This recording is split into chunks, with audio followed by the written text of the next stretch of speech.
C'est le grand derby madrilène, le derby de la capitale espagnole, le derby entre Antoine Griezmann et Karim Benzema. Bonjour chers amis téléspectateurs d'Afrique Sport TV, c'est un plaisir de vous retrouver dans votre revue de presse quotidienne. Comme d'habitude, que vous soyez au bureau ou à la maison, vous restez avec nous pour le tour de l'actualité sportive à ne pas rater, que nous allons débuter d'ailleurs chers amis avec la CAN U20. Oui, la CAN U20 qui se joue actuellement en Égypte, le Caire qui reçoit la grande compétition des pays africains. Déjà ce vendredi avec la deuxième journée, Bénin et Tunisie, comme vous le savez, ont fait match nul. La Gambie a battu la Zambie sur un score de 2-0. Ce samedi, on aura les troisième journées entre l'Égypte et le Sénégal, Mozambique, Nigeria. Dimanche, Centrafrique va affronter Congo pour le programme de la CAN U20. Déjà, vous avez les équipes qui se sont qualifiées déjà avec le Sénégal en quart de finale. Vous pouvez commencer à nous dire l'équipe qui va remporter cette compétition. Nous allons directement en France pour évoquer le match, le choc déjà entre l'Olympique de Marseille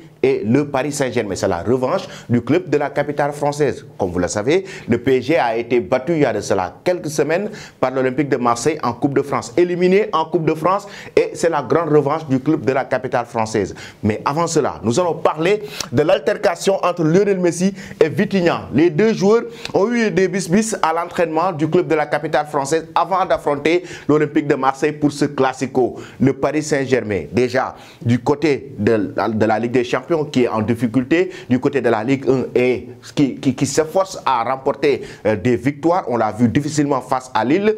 Maintenant, Vitinha, la presse française nous dit que actuellement il passe des moments difficiles par rapport à ses contre-performances. Lionel Messi n'a pas aimé la façon dont Vitinha est venu sur lui et l'a engagé à l'entraînement. Il n'a pas aimé la Pulga, la façon dont Vitinha a été au marquage sur lui et ça a eu une altercation selon le journal, l'équipe et la presse française entre les deux joueurs du club de la capitale française, Vitinha et Lionel Messi. Il faut aussi rappeler que l'Olympique de Marseille va jouer un match très important parce que c'est déjà Marseille est deuxième de la Ligue 1, le PSG est leader de la Ligue 1 à 5 points. Marseille doit battre aujourd'hui, ce dimanche, autant pour moi, pour réduire l'écart. Déjà, avec deux points, l'Olympique de Marseille doit espérer talonner cette équipe de la capitale française pour espérer remporter la Ligue 1 cette saison. Chers amis, il faut aussi qu'on reconnaisse quelque chose.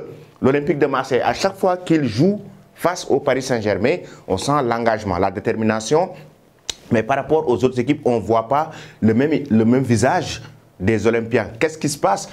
À chaque fois qu'il joue face au PSG, on voit que l'Olympique de Marseille est super engagé. Mais face aux autres équipes, on sent nettement la différence. Certes, on comprend que c'est un derby, mais quand même, il faut avoir cette constance pour aller très loin dans cette compétition. Dites-nous en commentaire l'équipe qui va remporter la victoire entre l'OM et le PSG. Et ne manquez pas de nous dire aussi le score, vos pronostics dans cette rencontre. Nous allons directement en Espagne pour évoquer le derby madrilène. Oui, comme la presse madrilène l'a si bien évoqué avec le journal Marca déjà, entre Vinicius et Antoine Griezmann. Oui, le derby madrilène d'ailleurs qui sera en direct sur Afrique Sport TV que vous pouvez suivre. Vinicius Junior, l'homme en forme actuellement de cette équipe du Real Madrid face à Antoine Griezmann, lui qui essaye de porter cette équipe du Real Madrid. Les deux équipes, déjà par rapport au classement de la Liga, le Real Madrid est à 8 points du FC Barcelone qui occupe la deuxième place. L'Atlético Madrid occupe la 4e place de la Liga et joue la survie.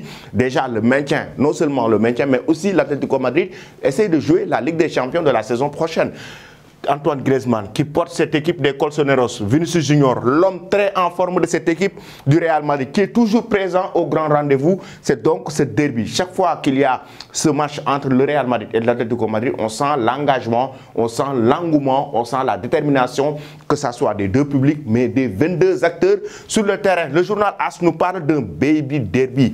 Qu'est-ce qu'un baby derby? C'est le derby des plus jeunes.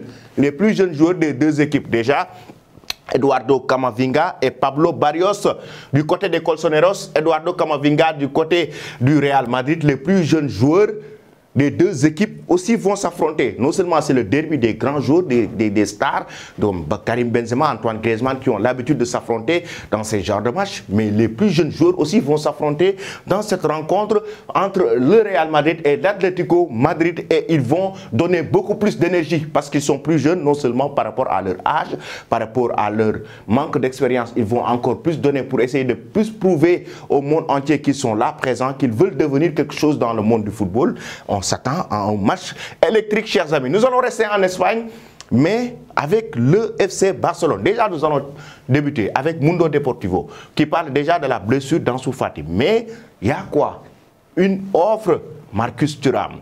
Ofrecido, qu'est-ce que c'est Ofrecido qui a été offert à cette équipe du FC Barcelone par son agent? Marcus Thuram, tout récemment, on a vu son père, Lilian Thuram, qui a été ancien joueur du FC Barcelone, nous dire que si toutefois il voit son fils jouer au FC Barcelone, c'est son plus grand rêve. Et là, Marcus Thuram a été proposé au club catalan qui va donner sa réponse, mais le Barça ne dit pas non à l'agent de Marcus Thuram du moment où actuellement le club Blaugrana veut renforcer son effectif. On a vu l'élimination en Ligue Europa, les difficultés sur le plan offensif que le FC Barcelone a eu déjà. On n'a pas trop senti sur le côté gauche un excentré qui est capable de faire la différence. Oui, Sergio Roberto a joué en première période. On n'a pas trop senti aussi Ferran Torres.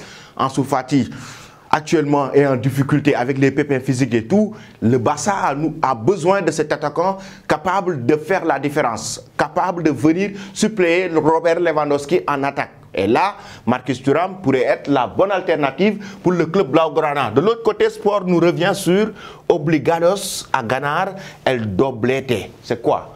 Obligé de gagner le doublé. C'est quoi le doublé? C'est la Liga et la Copa del Rey. Ce sont les deux compétitions qui restent aujourd'hui à cette équipe du FC Barcelone.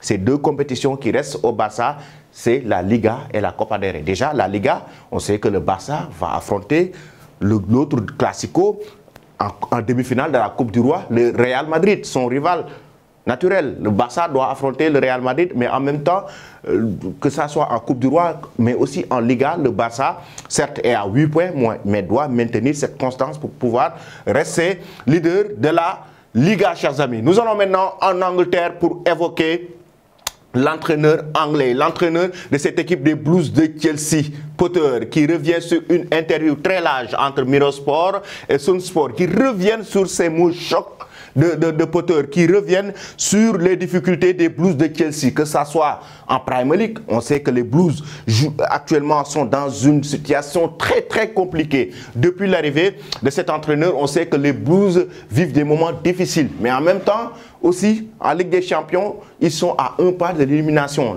Chelsea a été battu par le Borussia Dortmund lors du match aller en 8e de finale de la Ligue des Champions. Et oui, il a été menacé de mort, l'entraîneur de Chelsea. Fans told me they want me and my kids to die. Qu'est-ce que ça veut dire? Des supporters veulent que mes enfants et moi meurent.